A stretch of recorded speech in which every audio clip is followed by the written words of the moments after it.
Next, I got a movie that's only on VHS and canon films, cheesiness, sword and sorcery, fantasy epic, gore.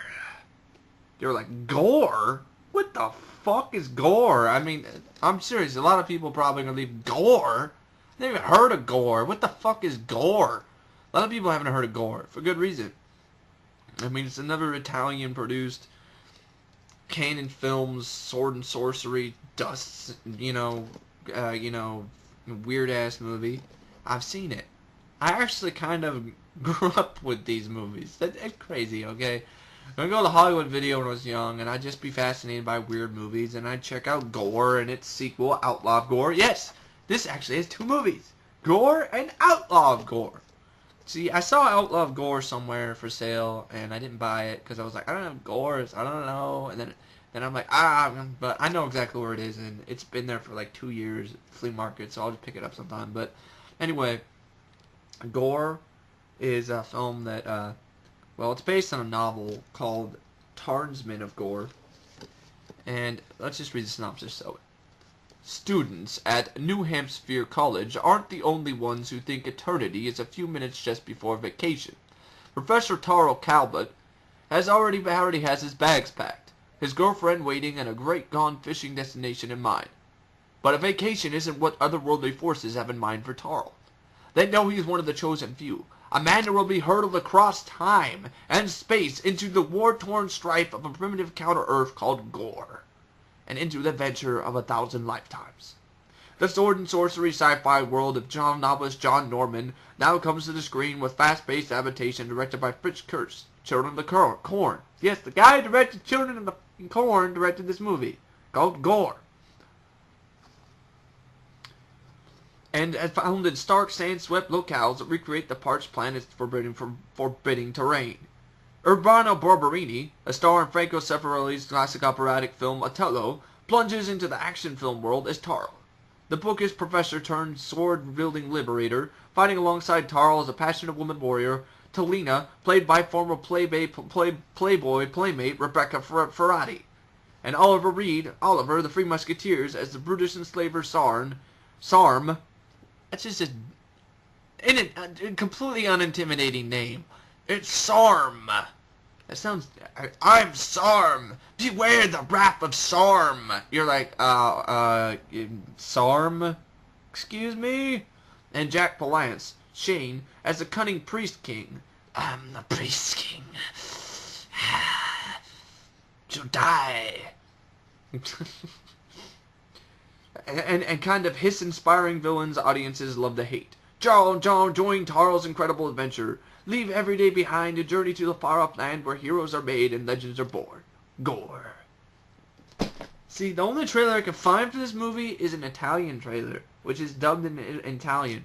So, basically, this movie is actually also produced by Harry Allen Towers and Avi Lerner, and for Avi Lerner, for people who won't know, is a guy who ended up producing Marvel films like Spider-Man. So, yeah, the guy who helped produce Spider-Man produced Gore. Sorry, I can't help myself. I just love saying Gore. Gore! Gore! Gore! And it's funny because it's gore, and you're talking about, like, gore, as in, like, gory blood and guts, but there's no gore in Gore. Isn't that funny? There's no gore in Gore. I will not recommend this movie to everybody. It's just a cheesy cheese fest. But Rebecca Ferrati is actually pretty fucking hot in this movie, but problem is, Urbano Barberini, he can't wield a sword to save his life.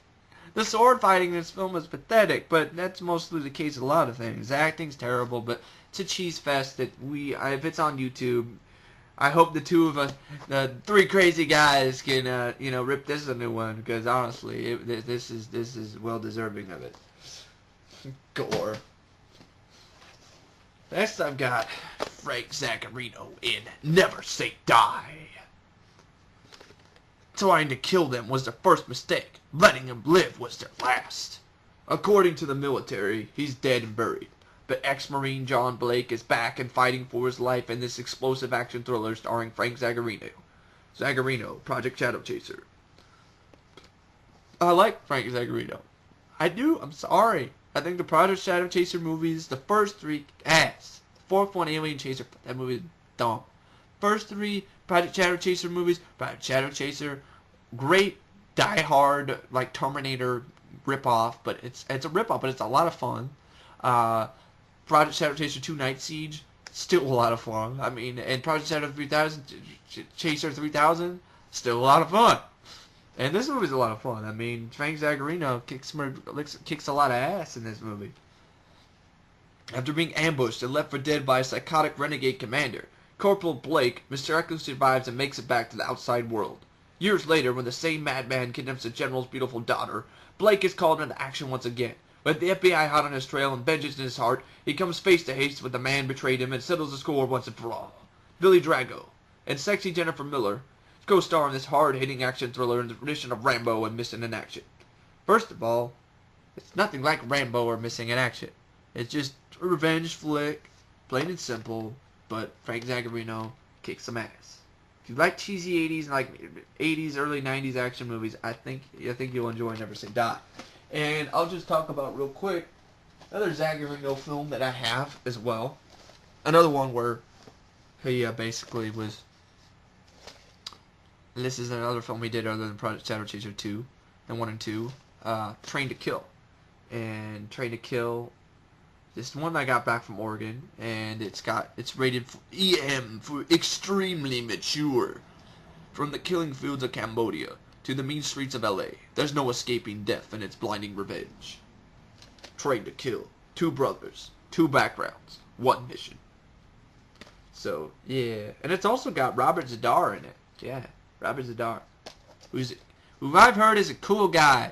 So fuck the people who think he's a jerk, because it's sad to hear that story from Lori, the Mad Puppet Death, that she told, that I heard from my buddies when we did Tango and Cash, the Tango and Cash commentary. It's sad to hear that he had nobody at his table because of some bullshit rumors that he's mean. Sounded like a nice guy to me. I would love to shake his hand. I'd love to say, you kick ass, Maniac Cop, because he does. Maniac Cop kicks ass. Fuck the haters of Robert Zadar. Fuck the haters. Fuck the haters that hate Frank Zagarino too. I love that guy. Almost every movie he's been in, he's entertaining. Either as the bad guy or the good guy. I'm sorry. He's like some blonde, big, buff motherfucker who you just love to root for or love to hate. Project Shadow Chaser, you want that guy to get beat so badly. And then you even like him too, because in 3000 you're like, kill these bitch ass people. I like Frank Zagarino. So, fuck. I don't care. I like him.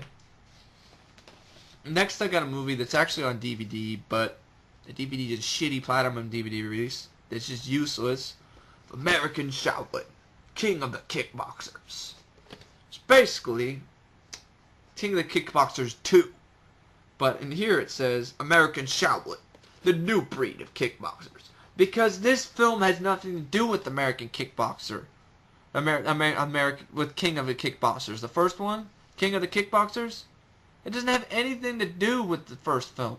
So, it makes more sense to just call it American Shaolin. Because it has nothing to do with King of the Kickboxers with Lauren Avedon and Billy Blanks. There's no connection whatsoever. So, American Shaolin, new breed of kickboxers sounds better to me. Tagline's like, don't just beat your opponent, hurt him, humiliate him, humble him. It's like, hurt him, humble him, humiliate him. It's Malvo Film home video. There's no trailers before this at all. It's like the birthplace of the martial arts. The Shaolin Temple has been shrouded in mystery for centuries. No outsiders have ever been allowed within the temple walls. No outsiders, that is, until Drew Carson, after losing miserably to an important martial arts tournament, where he actually gets pantsed, folks. Yeah, he gets pantsed. Yeah, humiliation in the worst degree. You get pantsed in your competition.